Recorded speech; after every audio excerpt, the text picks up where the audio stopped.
Well, Mark Twain said that we go to heaven for the climate, but we go to hell for the company. This is also a man who expressed the idea that he does not fear death simply because he was dead for billions and billions and billions of years, and it never bothered him. So after this life has been lived, what will it bother him to be dead once again? He didn't say it exactly that way, but those are the thoughts that were expressed. So I began to think about, we go to heaven for the climate, hell for the company. Please send me to hell.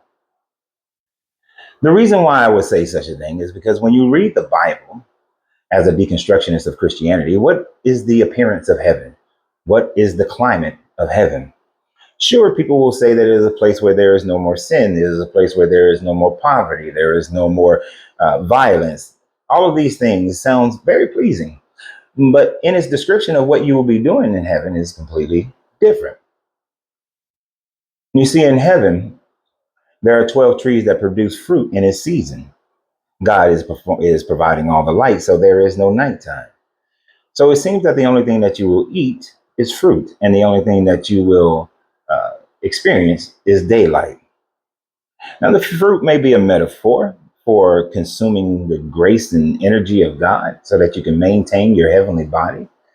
But as you will have a heavenly body, that body must be sustained, hence the tree of life, as mentioned in Revelation and Genesis.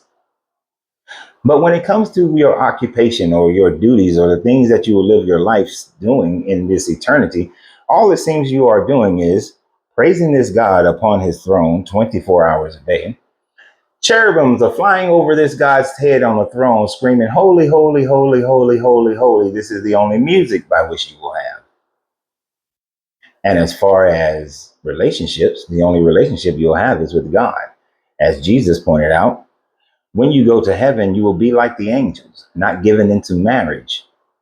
So the earthly attachment of marriage is out of the picture. And how did people get married in heaven? Through sex. So when we look at heaven, what do we see? We see the music is only angels screaming, "Holy, holy, holy." We see that you are on your knees praising this God all day, and there is nothing but day. And that the only consumables that you will have is the tree of life, whether metaphorically or literally, and you will not have sex.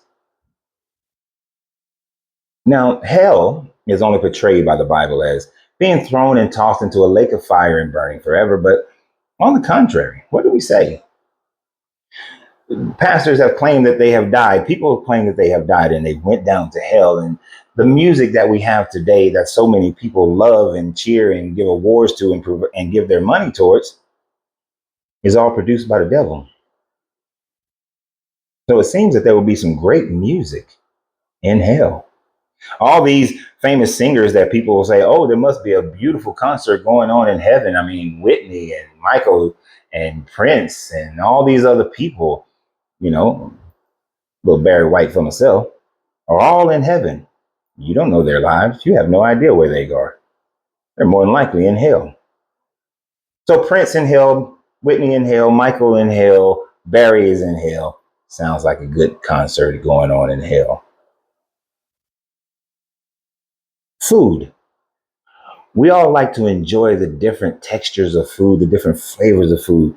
So since there's only fruit to be eaten in heaven, then hell seems like it will be a smorgasbord of great fine Italian foods, of the deep soul food of the South and barbecue of the West and Midwest. I won't leave you out, Kansas City.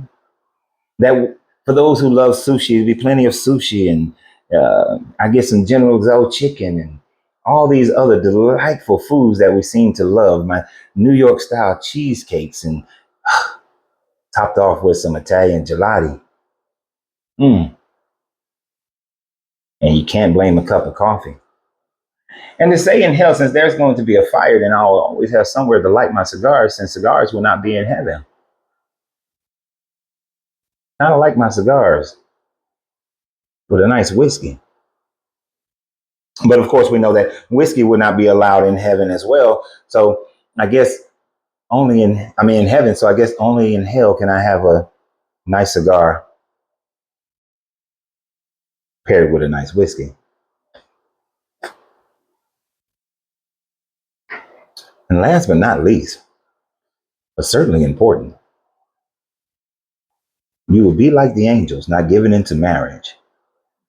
Therefore, there is no sex. Well, I can't even imagine all eternity with no sex.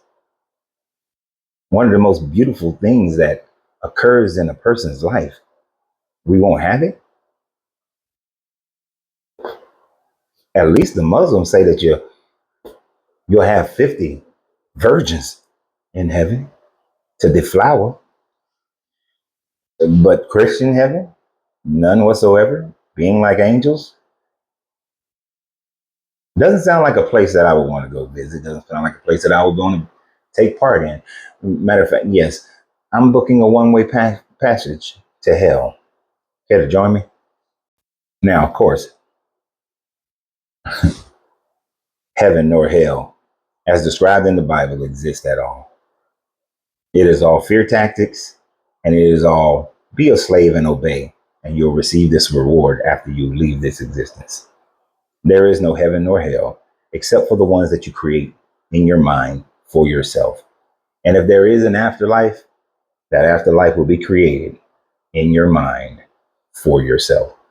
So here's to you, and have a great day. And always remember, you have to free yourself to be yourself, because your greatness is non-negotiable. Good journey, good vibrations. No cigars, no whiskey, and no sex. Not the place I want to be.